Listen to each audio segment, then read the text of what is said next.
마음의 거울을 닦는 일. 1993년 11월 4일 새벽 성철 스님이 입적하셨다. 범납 58세, 세수 81세였다. 그는 밤에도 눕지 않고 참선하던 장자보라의 오랜 수련 때문인지 마지막 순간에도 앉아서 숨을 거두는 좌타를 택했다. 그런 성철 스님의 생전 밥상은 간단하고 소박했다. 소금기를 뺀 무염식으로 반찬이라곤 쑥갓 6줄기, 얇게 썬 당근 5조각, 검은 콩자반 1숟가락 반이 전부였다. 거기에 감자와 당근을 채 썰어 끓인 국과 어린애 밥공기만한 그릇에 담은 밥이 한 끼 공양이었다. 게다가 아침 공양은 밥 대신 흰죽 반그릇으로 대신했다. 이런 밥상을 두고 혹자는 원조 웰빙식이라고 말할지 모르지만 성철 스님이 웰빙족이어서 그렇게 드신 것이 아님은 물론이다. 밥을 먹되 그 밥에 먹히지 않으려 했던 것이다. 사실 성철 스님의 말씀처럼 세상에는 밥을 먹는 사람보다 밥에 먹히는 사람이 훨씬 더 많다. 마찬가지로 돈을 벌되 돈에 지지 마라. 돈을 번다면서 돈에 먹히는 이가 얼마나 많은가. 한마디로 주객과 본말이 뒤집힌 거다. 주객과 본말이 뒤집히면 속고 속이는 게 다반사가 된다. 성철 스님은 생전에 투박한 산청 사투리로 속이지 말그레이 라고 말씀하셨다.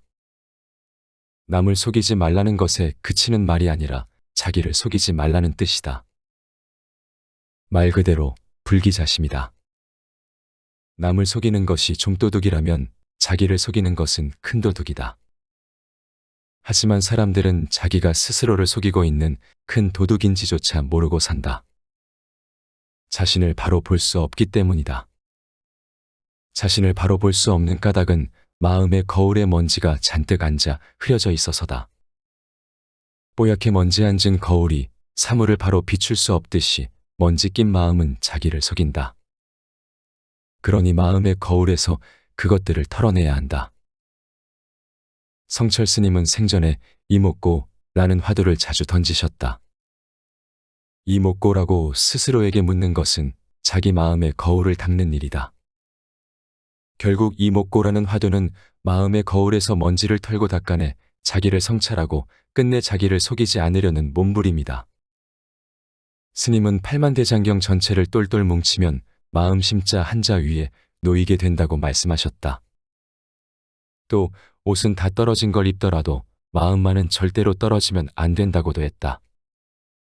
그 마음이 해지고 떨어져 마음의 거울이 흐려지면 자기를 속이고 결국엔 자기 본래됨을 잃게 되기 때문이다. 성철 스님은 3가지 병도 이야기했다. 돈병, 색병, 이른병이 그것이다. 이 중 가장 무서운 것이 이른병이다. 돈병이나 색병에 걸리면 주위 사람들이 눈총을 주지만 이른병에 걸리면 내심 내키지 않으면서도 겉으론 더 박수치고 환호해 여간에선 고칠 수 없는 고질병이 되기 때문이다. 결국 이른병도 알고 보면 속고 속이며 자기를 바로 보지 못하게 만드는 병이다.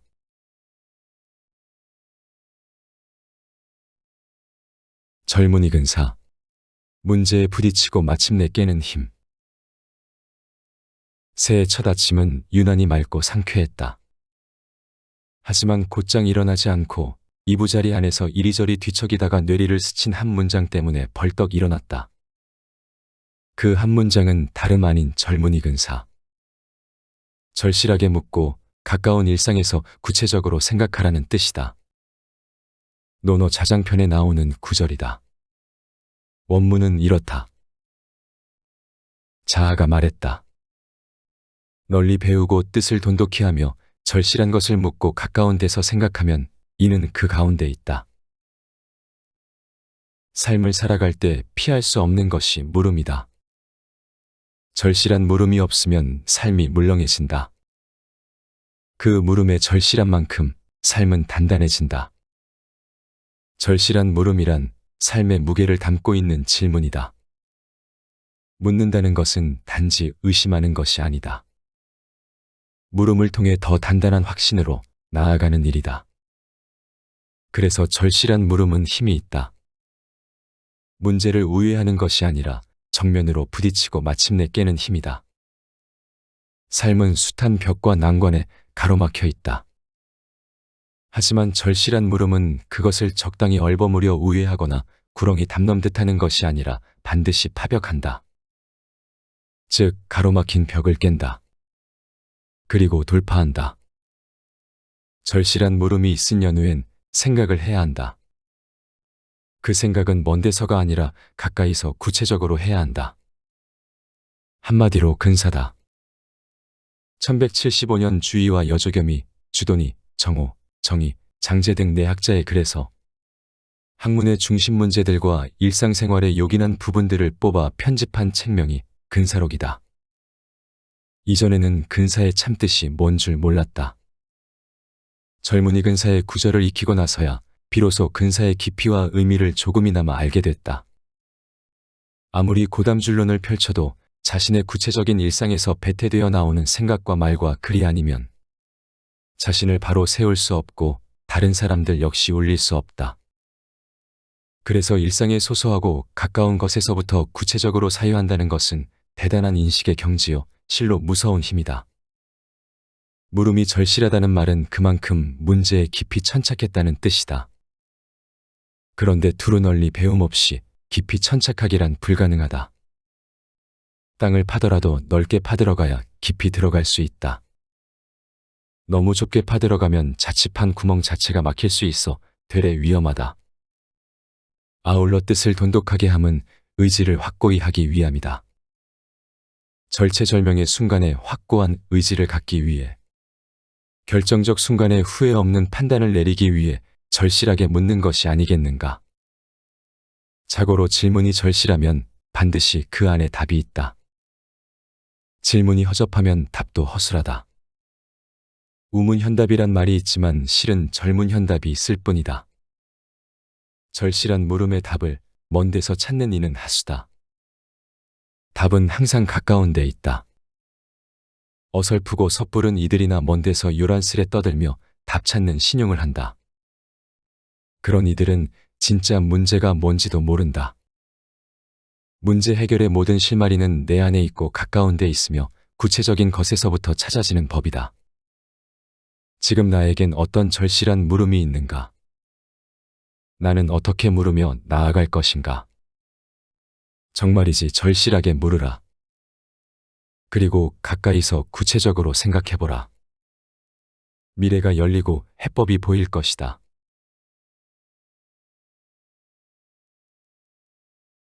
떠밀린 삶이라고 얕보지 마라. 예나 지금이나 네덜란드 암스테르담의 반고흐 미술관은 사람들로 붐빈다. 전 세계를 통틀어 한 사람의 화가를 기념하는 미술관으로 이만한 규모와 내용을 갖추고 있는 곳은 없을 것 같다. 그만큼 빈센트 반고흐라는 이름은 그 자체가 하나의 문화요, 현상이다. 특히 우리나라와 이웃 일본은 유독 고흐에 대해 광적이다. 일본은 고흐가 그들의 목판화, 즉 우키요에의 영향을 적잖게 받았다는 사실과 그에 따른 자부심 때문이라 말할 수 있을지 모른다. 하지만 우리는 왜 고흐에게 그토록 열광하는 것일까? 고흐의 삶은 한마디로 떠밀린 삶이다. 그는 매 순간 몸부림쳤지만 세상은 그를 잔혹하리만큼 떠밀었다. 고흐는 그렇게 37회를 살았다. 그중 10년 남짓한 기간 그림을 그렸다. 그전에는 화랑 점원으로 일했고 이민남과 약혼한 하숙집 딸을 짝사랑하다가 좌절하기도 했다. 정신 차려 아버지를 이어 목사가 되려 했지만 뜻대로 안 됐다. 그렇게 떠밀려 화가의 길로 들어선 사람이 고흐다. 어쩌면 우리가 그에게 묘한 매력을 느끼는 까닭은 그도 우리처럼 늘 떠밀린 삶을 산 인간이었기 때문이리라. 고흐의 그림을 보노라면 마치 그의 그림 속에 우리 삶이 고스란히 투영된 느낌이다. 특히 1890년 5월부터 같은 해 7월 고흐가 자신의 삶을 권총 자살로 마감할 즈음까지 그린 그림들을 보면서 나도 모르게 하염없이 눈물이 흐른 까닭은 단지 연민 때문이 아니었다. 그는 떠밀릴 대로 떠밀린 삶의 그 지점에서조차 싸우고 있었다. 그것은 참으로 처절한 싸움이었다. 생전에 그의 그림은 닭장문으로 쓰이고 사격연습용 표지판으로 쓰였을 만큼 푸대접을 받았다. 하지만 사후에 그의 그림은 가장 값진 그림 중 하나가 됐다. 단지 값이 비싼 그림이라는 뜻이 아니다. 사람들의 마음과 영혼을 사로잡고 움직이는 그림이 되었다는 말이다. 지금도 세계 곳곳에서 그의 진품 그림을 보기 위해 기꺼이 암스테르담의 반고우 미술관을 찾는 사람들의 발걸음이 끊이지 않는다는 사실이 단적인 증거다. 고우의 그림은 떠밀린 삶의 지점에서조차 처절하게 쌓은 삶의 위대한 흔적이다. 너나 할 것 없이 우리도 떠밀린다. 하지만 잊지 말자. 삶은 떠밀린 바로 그 지점에서의 결코 물러설 수 없는 처절한 싸움임을. 고우는 떠밀린 지점에서조차 죽도록 그렸다. 우리도 그렇게 해야 하지 않을까? 우리 삶의 위대한 작품은 아직 그려지지 않았다. 그러니 그려라. 주저하지 말고 싸워라.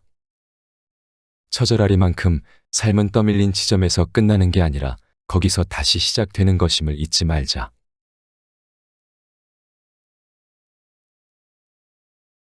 시간의 역산을 시작하라.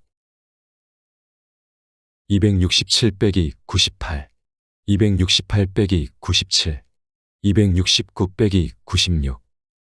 다이어리 1일 칸에 조그맣게 적혀있는 숫자다. 267 빼기 98에 담긴 의미는 1월 1일부터 셈해서 267일째가 되는 날이고 12월 31일부터 거꾸로 셈하면 98일이 남은 날짜라는 뜻이다. 앞에서부터 세는 시간도 있지만 뒤에서부터 세는 시간도 있는 법이다. 말 그대로 시간의 역산이다. 시간의 역산에는 항상 긴장이 흐른다. 군대 간 젊은이는 예외 없이 제대 날짜를 역산하고 감옥에 갇힌 사람은 출소일을 거꾸로 세고 있게 마련이다. 이런 시간의 역사는 차라리 또 다른 의미의 희망이다. 하루하루 줄어드는 그 시간의 역산이 없다면 어찌 오늘을 견디겠는가. 20대에 낳아 키우는 자식과 40대에 낳아 키우는 늦둥이가 같을 수 없다. 전자는 시간을 앞에서만 세던 시절에 낳은 자식이라 그냥 같이 자란다고 말해야 옳다. 하지만 후자는 이 녀석이 대학 갈 때 내 나이가 얼마인지, 시집 혹은 장가 갈 때 내 나이는 또 얼마인가 하는 생각이 떠나질 않는 만큼 긴장하고 성찰하며 키우게 된다. 40대 중반의 나를 보신 아버지는 훗날 암선고를 받은 시한부 인생이었기에 환갑도 못 채우고 돌아가셨다. 나는 아버지와 15년 9개월밖에는 함께하지 못했다. 아버지는 막내인 나를 보고 분명 시간의 역산을 하셨으리라. 어떤 삶의 고비에선가 시한부라는 현실과 맞닥뜨리게 되면 사람들은 너나 할 것 없이 당혹하고 절망한다. 하지만 이내 스스로를 추슬러 마지막 남은 인생을 정리하겠다는 심정으로 기꺼이 시간의 역산을 시작한다. 물론 그 시간의 역사는 참으로 가혹하리만큼 인생의 영수증을 내놓으라고 독촉하기 일쑤이겠지만, 하지만 인생의 시간을 앞에서부터 세다가 뒤에서부터 세기 시작하면 그땐 철이 든 반증일지도 모른다. 그런데 어른들 말씀에 철들면 죽는다고 했다. 그렇다. 철들면 머잖아 삶을 마감하게 마련이다. 생이 시간을 역산하는 때도 이때부터다. 하지만 생이 시간을 역산하기 시작하면 비록 그 시간이 얼마이든 간에 삶은 의미를 발견하고 생을 정돈하게 된다. 그런 뜻에서 시간의 역사는 괜한 초조감을 불러일으키는 자충수가 아니라 자기 삶에 대한 소박하지만 진지한 애정의 표시다. 그러니 삶의 순간순간 그 마디마디에서 시간을 역산해보라. 그때 비로소 삶의 소중함과 간절함을 깨닫게 될 테니까.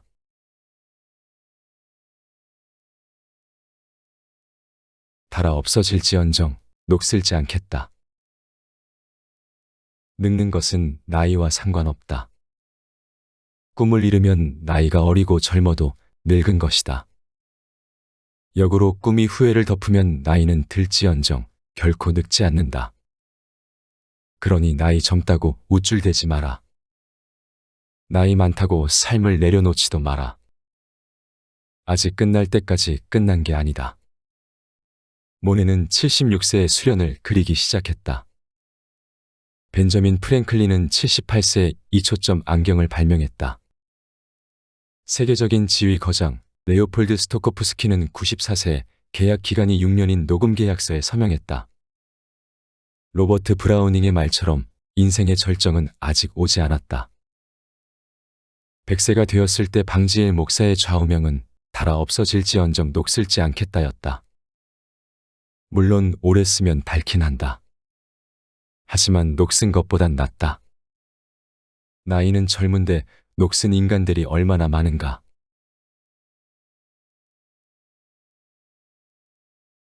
지금 가장 절실한 게 뭔가. 1950년 겨울은 유난히 추웠다. 개마고원의 장진호에서 중공군에 밀려 후퇴하던 미 해병 1사단은 그 혹독한 추위와도 싸워야 했다. 라이프 종근 기자가 길가에서 꽁꽁한 통조림을 포크로 파먹고 있던 한 해병에게 물었다. 지금 가장 절실한 게 뭔가? 여러 날 동안 깎지 못한 수염에 입김이 눈꽃처럼 뒤덮여 있던 그 해병은 며칠 밤을 지새워 행군한 탓에 충혈된 눈으로 기자를 쳐다보며 짧게 답했다. 내일이요. 그해 12월 13일 흥남부두는 인산이네였다. 장진호에서 후퇴해온 미 해병 1사단 등 10만여 명의 병력과 피란민 9만 8천여 명이 한꺼번에 몰려들었기 때문이다. 모두 배를 기다리고 있었다. 하지만 배가 와도 군 병력과 장비를 수송할 배였지 피란민을 태울 배는 애초에 없었다. 그러나 피란민들은 그 추위에 꼼짝 않고 부두를 떠나지 않았다. 이미 육로는 막혔고 유일한 탈출구는 배를 타는 것뿐이었다. 배를 타야 내일도 있었다. 12월 14일 미 해병 1사단과 미 육군 7사단을 통괄했던 미 제10군단 엘먼드 장군은 의사 출신 통역관 현봉학의 간절한 호소와 참모부장 포니 대령의 진언에 따라 피란민을 군 수송선에 태우기로 전격 결정했다. 피란민들에게 내일이 열린 것이다. 하지만 군 병력과 장비를 수송하는 것이 철수 작전의 첫째 목표였기에 피란민 수송은 기껏해야 5,000명 안팎의 인원으로 제한됐다. 그나마도 탱크와 야포 등 군 장비 사이에 피란민을 태운다는 계획이었다. 하지만 배를 타느냐 못 타느냐가 삶과 죽음을 가름하는 일이었기에 밀려드는 피란민을 어쩔 수 없었다. 결국 엘먼드 장군은 남은 군장비 수송을 포기하고 최대한 피란민을 배에 태우기로 했다. 그리고 남겨진 군장비는 적의 수중에 들어가지 않게 폭파됐다. 흥남 부두와 함께 피란민들은 천신만고 끝에 미군 수송선에 올랐다. 수송선은 흥남 부두를 떠나 일주일 만에 거제도 장승포에 닿았다. 항해하는 동안 사람들로 가득 찬 배 안은 삶과 죽음의 그림자가 교차하는 인간 생존의 처절한 막장 그 자체였다. 배 안에서 아이를 낳은 사람도 있었다. 그런가 하면 간신히 배를 탔지만 기진맥진에 죽은 사람의 시신을 바다에 던지는 광경도 목격됐다. 그렇게 사람들은 생과 사의 기로를 넘었다. 그들의 초라한 피란 보따리 안에 담긴 것은 오직 하나, 내일뿐이었다. 지금이 너무 힘들면 흥남 부두에서 그 혹독한 추위를 견디며 배를 기다리던 사람들의 심정을 떠올려 보자. 그보다 더 힘들까? 그보다 더 절실한가? 그 절실함이 내일을 만든다.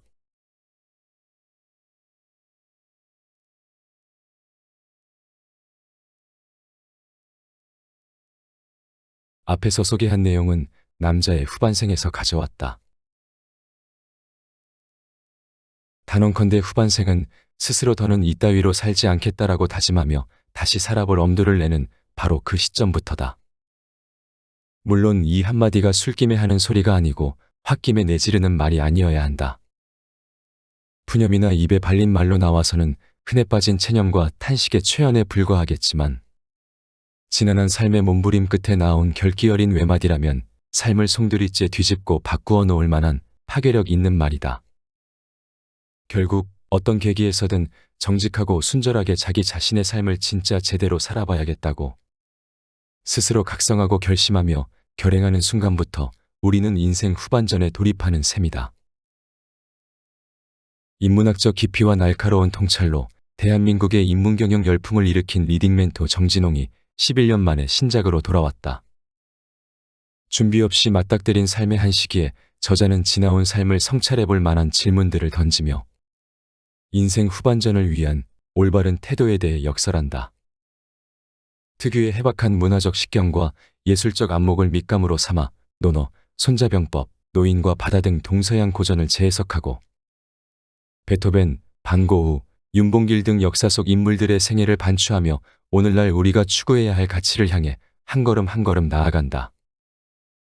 인생사계, 심중지검, 변화지세, 본래 면목 등 남자의 후반생에 담긴 화두는 새롭게 도약하기 위해 분투하는 모든 이들에게 절실한 삶의 지표를 제시하며 단 하나뿐인 인문 수업이 될 것이다.